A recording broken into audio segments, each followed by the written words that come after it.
이제 연말이 다가오면 시상식들을 많이 하는 것들을 보게 됩니다. 특별히 TV에서 여러 분야별로 그해 가장 잘한 사람들을 뽑아서 이제 상을 주는 그런 시상식들을 많이 보게 되지요. 그럴 때마다 요즘은 적잖게 그런 고백을 듣게 됩니다. 이제 수상 소감을 이야기할 때 하나님께 영광을 돌립니다. 이런 소감을 들을 때가 있습니다. 그러면 왠지 정이 가고 그분이 더 좋아지고 뿌듯해지는 그런 이제 감동을 받게 되죠.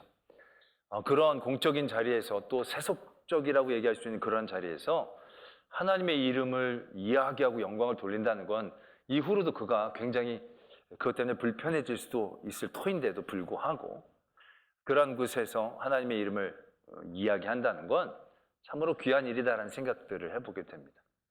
그러나 또한 한편으로는 당연하다는 생각도 듭니다. 왜? 대상을 받는 게 어디 쉬운 일입니까? 그 은혜를 받았으니 당연히 감사해야 하는 거고, 그렇게 감사를 하고 나서 그것으로 하나님 앞에 영광을 돌리는 것, 그게 어떻게 보면 우리들의 성도들이 생각하고 바라는 그런 삶의 아주 교과서적인 모습 아니겠습니까? 하나님이 은혜를 주시면 그 은혜로 감사하고 표현이 되어질 때 사람들은 하나님의 영광을 보게 되어지는 것. 우리는 다 그러한 삶들을 꿈꾸고 바라고 있다라는 것을 깨닫게 됩니다. 또 하나님의 많은 사람들이 대부분 그렇게 하나님께서 사용하시고 또 영광을 받으셨기 때문에 우리는 그러한 일들을 바라고 꿈꾸고 또 행하려고 합니다. 다윗도 힘들고 어려웠을 때 하나님께서 그를 왕으로 세워주시고 왕이 되어지는 은혜를 입었더니 다윗이 어떻게 합니까? 목동이었던 나를 왕으로 세워주셨습니다. 그러면서 하나님 앞에 감사하며 성막을 옮기고 성전을 지을 준비를 하면서 모든 열방 가운데 하나님을 나타낼 수 있는 그러한 삶을 살았듯이 우리 모두도 그러한 삶을 살게 되기를 도전합니다. 그런 이런 교과서적인 아주 은혜의 모습들, 은혜를 받고 감사함으로 하나님 앞에 영광을 돌리는 것, 이게 다 우리들이 꿈꾸는 어떤 이상적인 모습인데 이런 이상적인 모습이 가지고 있는 아주 심각한 함정이 있습니다. 문제점이 있습니다. 첫 번째는 무엇이냐면 은혜의 자리가 굉장히 희소하다라는 문제가 있습니다. 아까도 말씀을 드렸듯이 연말 시상식에서 대상을 받는 사람은 딱 한 명입니다. 그 분야에 많은 사람들이 그때 애를 쓰고 노력했겠지만 딱 상은 한 사람만 받아요. 그러니까 그 사람은 은혜를 입었고 은혜를 입었으니까 감사함으로 표현했고 하나님 앞에 영광을 돌리게 된다고 한다면 1등이 아닌 다른 사람들에게는 은혜 자체가 시작되지 않는다라고 생각할 수 있는 그런 문제가 생긴다라는 얘기죠. 아니 1등이 많습니까? 1등이 아닌 사람이 많습니까? 합격한 사람이 많습니까? 합격 안 한 사람이 많습니까? 돈을 버는 사람이 많습니까? 벌지 못하는 사람이 많습니까? 성공한 사람이 많습니까? 실패한 사람이 많습니까? 승리한 사람이 많습니까? 패배한 사람이 많습니까? 우리가 아까 같은 그런 이상적인 구조에서 바라보게 된다면 정말로 하나님 앞에 은혜를 받고 감사하며 영광을 돌릴 수 있는 사람들이 몇 명 남지 않은 것처럼 생각이 되어지죠. 오히려 그런 이상적인 삶의 모습들은 우리들에게는 절망으로 다가오죠. 왜? 한 번도 1등을 해본 적이 없는 사람들, 한 번도 제대로 이겨본 적이 없는 인생들, 한 번도 무엇인가를 벌어보지 못한 것 같은 그러한 자신들을 바라보는 사람들에게 그런 이상적인 모습들은 진짜 그림의 떡과 같은 모습처럼 다가올 수밖에 없는 그런 문제점과 함정을 갖고 있다라는 것이죠.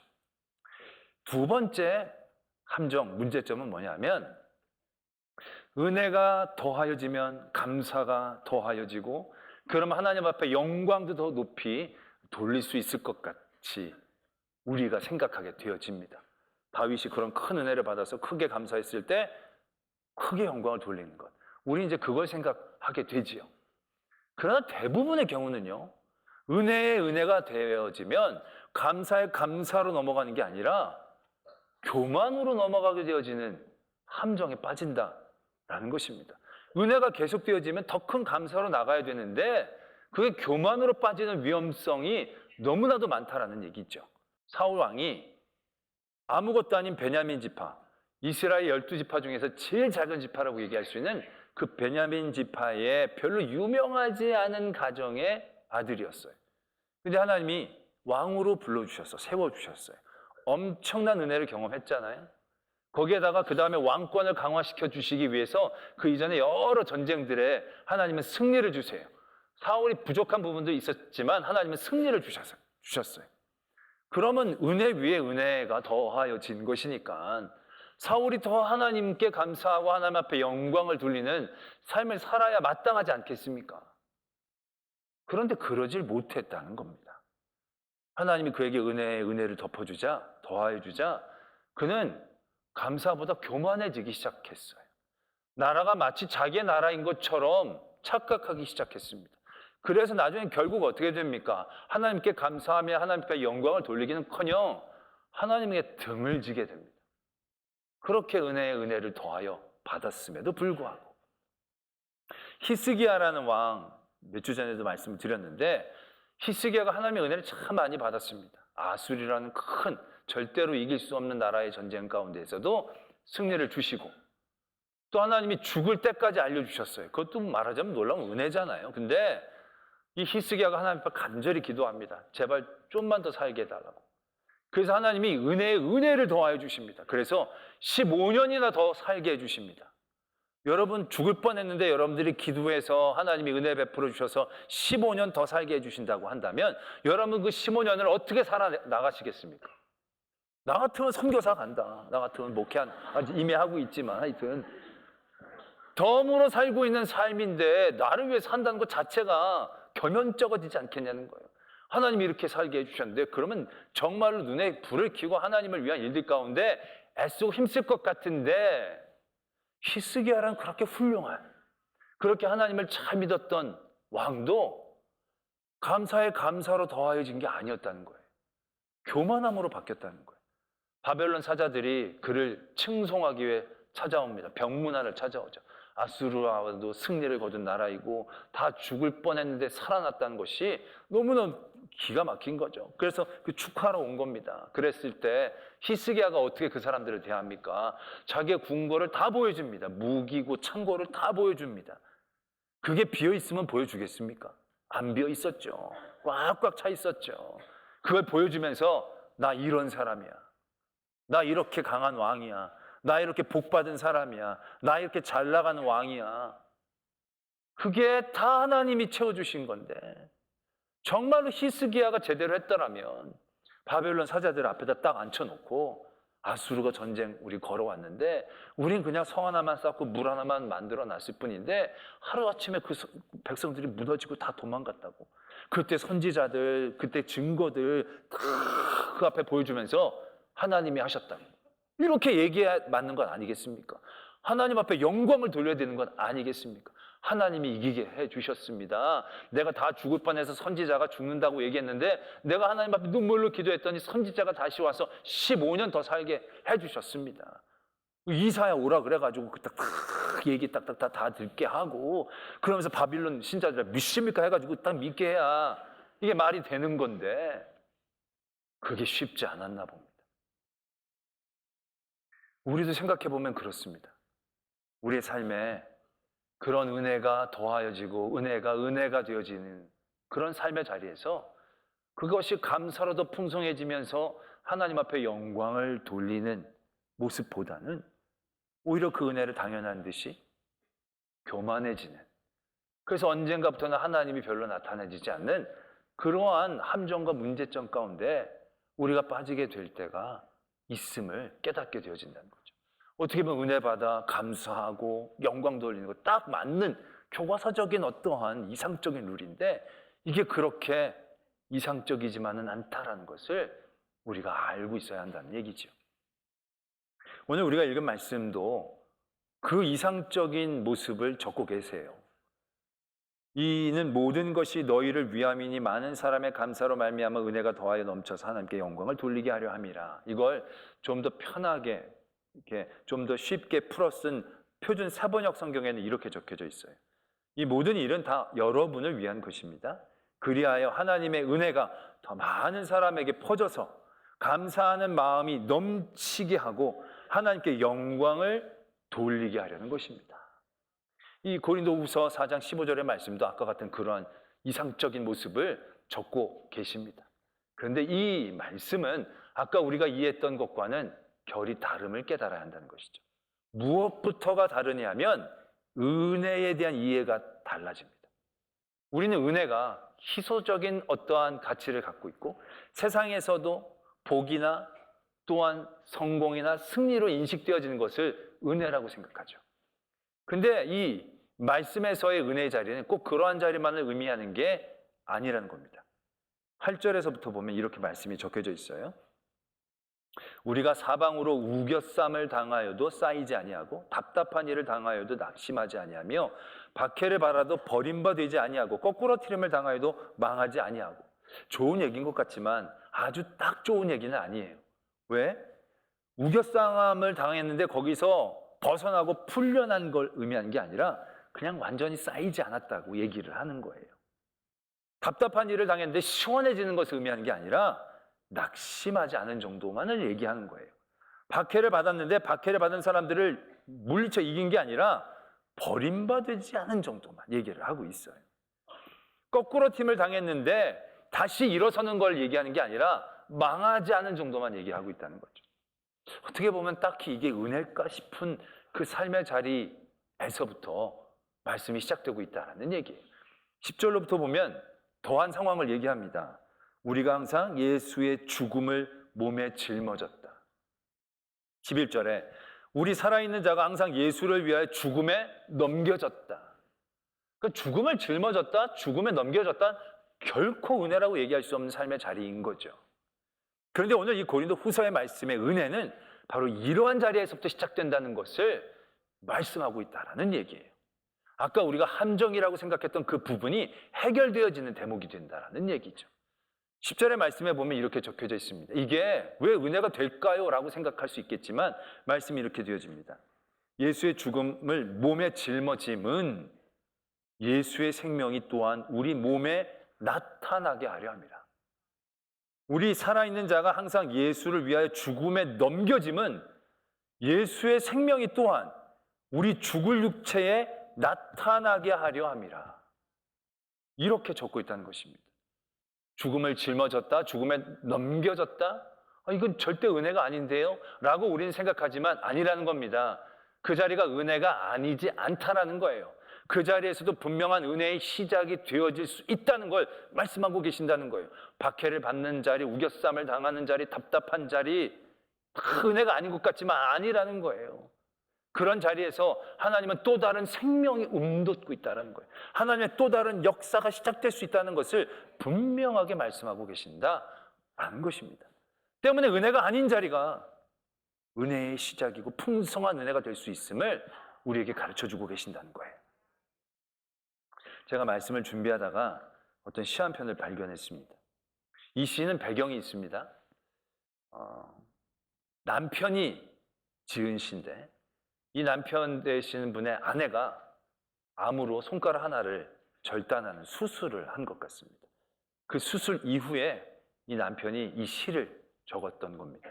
근데 이 시의 제목이 뭐냐 하면 평생 감사라는 제목입니다. 교회 창립 16주년, 결혼 18주년 기념의 날에 사랑하는 아내의 10손가락 중 하나를 하나님께 심었습니다. 상처로 남은 자욱 만져보면서 참 많이도 울었습니다. 미안해서 울었습니다. 그 손가락에 반지 한번 끼워주지 못했습니다. 속이 상해 울었습니다. 대신하지 못한 무능함이 죄책감으로 남았습니다. 그러나 남겨진 아홉으로 감사해서 울었습니다. 요즘 아픈 누구를 위해 기도할 때면 그 아픔이 내 아픔으로 느껴져 눈물부터 납니다. 아픈 만큼 성숙되나 봅니다. 심은 만큼 거두게 될 내일을 다시 바라봅니다. 제목이 평생 감사입니다. 절대로 감사할 수 있는 상황이 아닌 거죠. 죽음의 그림자가 있는 겁니다. 죽음에 넘겨진 상황인 것입니다. 그 삶의 자리에서 그런데 오늘 이 작가는 평생 감사라는 제목을 고백하고 있다는 것입니다. 아내의 손가락이 10개인 남편분들, 여러분들의 입술에는 평생 감사라는 고백이 있습니까? 아내의 손가락이 9개밖에 없는 이분은 오히려 평생 감사한다고 고백합니다. 그런데 손가락이 다 있는 아내를 갖고 있는 남편들, 그런 남편을 갖고 있는 아내들의 입에서는 솔직히 쉽게 평생 감사라는 고백이 나오지 않음을 우리는 잘 알고 있습니다. 이게 어찌 된 일일까요? 성경에서 감사라는 말이 제일 많이 적혀 있는 말씀이 시편 136편입니다. 26절로 되어 있는데 감사가 26번 나옵니다. 절마다 감사를 다 고백합니다. 이거는 누가 지었는지 작자는 미상이랍니다. 그런데 모든 이스라엘의 절기와 예배 때 자주 불려지는 감사의 찬양이라고 합니다. 모든 절마다 감사를 하니까 너무 감사 절기에 부르기 좋은 찬양인 거죠. 근데 감사의 내용을 보면 어떠한 감사가 채워지고 있느냐면요, 초반부에는 천지를 창조하신 하나님을 감사합니다. 그래서 하늘을 지으신 이에게 감사하라, 땅을 물 위에 펴신 이에게 감사하라, 큰 빛을 지으신 이에게 감사하라, 해로 낮을 주관하게 하신 이에게, 달과 별들로 밤을 주관하게 하신 이에게 감사하라. 그게 항목마다 감사를 계속합니다. 그리고 그 감사가 끝난 다음에 어떤 감사를 드리느냐면 출애굽기에 하나님을 감사합니다. 애굽에서부터 우리를 인도해 주신 하나님, 홍해를 가르신 하나님, 홍해를 지나가게 하신 하나님, 홍해를 덮으셔서 애굽 사람들을 멸망시키신 하나님, 가나안의 전쟁 가운데서 이기게 하신 하나님, 그래서 그 가나안 땅의 영토를 차지하게 한 부분까지 항목으로 이렇게 매절마다 감사 고백을 하는 그런 시편의 말씀입니다. 그러다가 23절에 이렇게 고백을 합니다. 우리를 비천한 가운데서도 기억해 주신 이에게 감사하라. 24절에서는 우리를 우리의 대적에게서 건지신 이에게 감사하라. 25절에는 모든 육체에게 먹을 것을 주신 이에게 감사하라. 이제 이런 감사로 이 시편 136편이 채워져 있습니다. 저는 이 시편을 묵상하면서 그런 생각을 해봤습니다. 이 시편의 기자는 어떤 때 이렇게 아름다운 감사를 할 수 있었을까? 이 시편 기자는 어떠한 삶의 자리에 있었을 때 이러한 감사의 찬양을 드렸을까? 라는 생각을 한번 해보았습니다. 그리고 저를 한번 대입해 보았습니다. 저도 좋을 때도 있었고 나쁠 때도 있었습니다. 여러분들은 어떻습니까? 여러분들은 어떨 때 감사로 풍성해집니까? 여러분들이 좋은 일들이 많아질 때 감사로 풍성합니까? 아니요. 제가 보면 좋은 일이 많으면요, 감사는 찔끔하고 그 좋은 즐거움에 취하여 나가버리더라고요.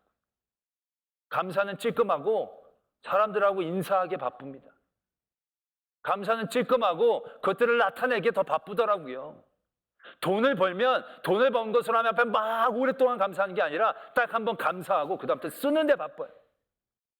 건강을 주시면 딱 낳는 그 순간만 감사하거든요. 그 다음부터는 그 건강으로 들로 산으로 나돌아다닐 때가 훨씬 많더라고요. 그런데 아파서 몸져 누우면 매일 감사가 쏟아지기 시작합니다.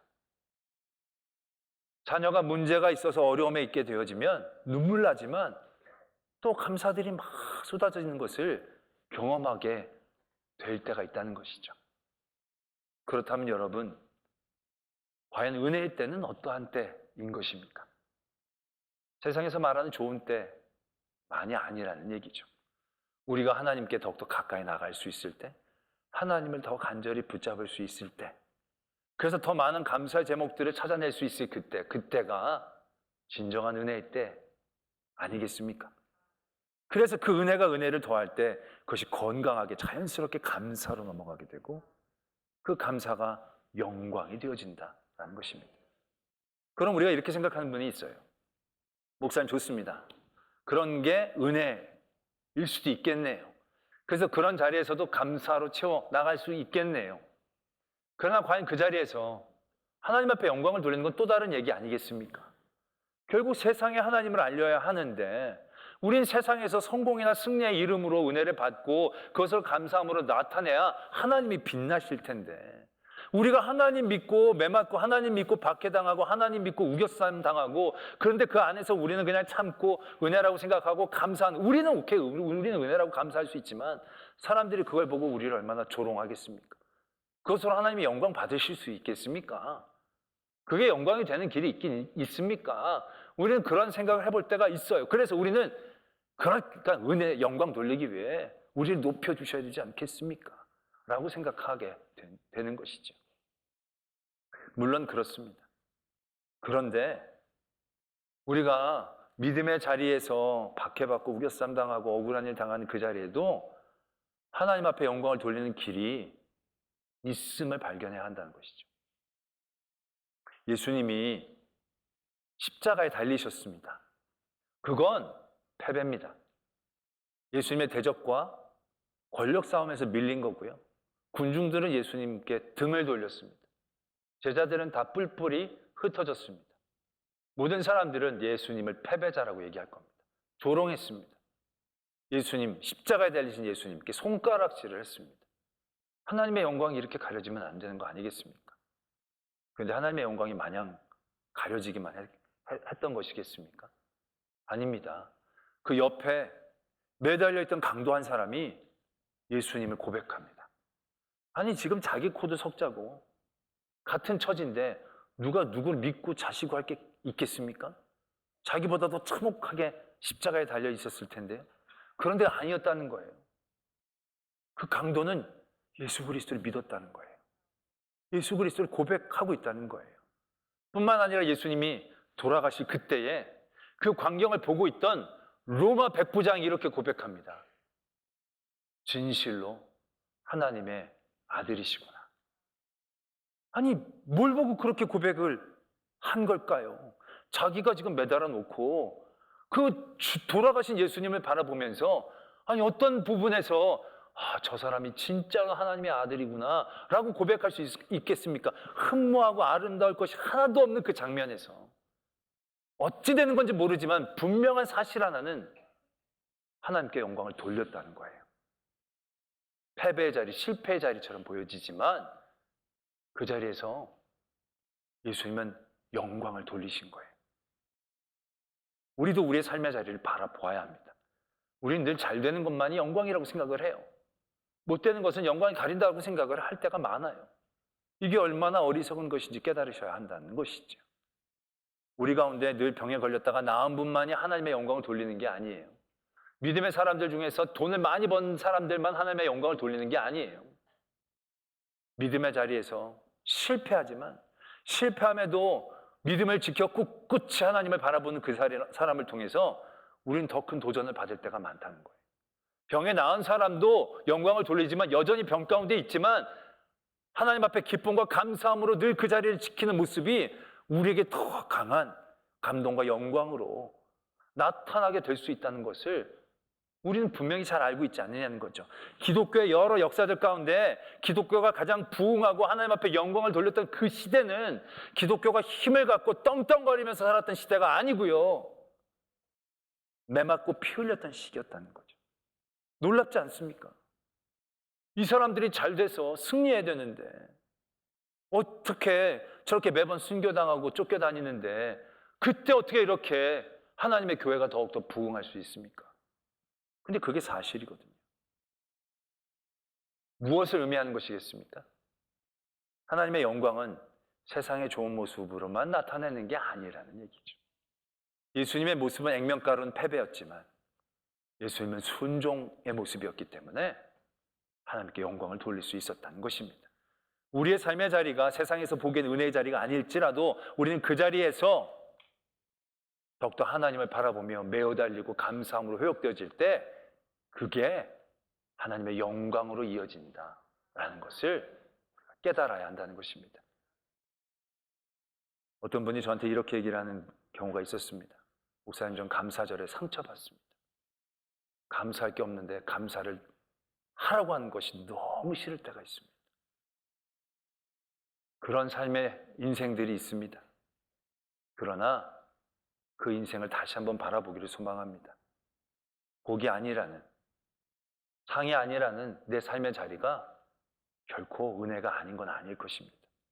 그 자리에서 분명히 하나님은 또 다른 은혜의 일들을 시작하시고 그 일들을 발견할 때 우리의 감사는 넘쳐나고 그 모습을 통해서 우리가 세상적으로 어떤 자리에 서 있을지 모르지만 하나님은 영광을 받으시고 하나님의 역사를 우리를 통해 이루실 줄로 믿습니다. 기도하겠습니다.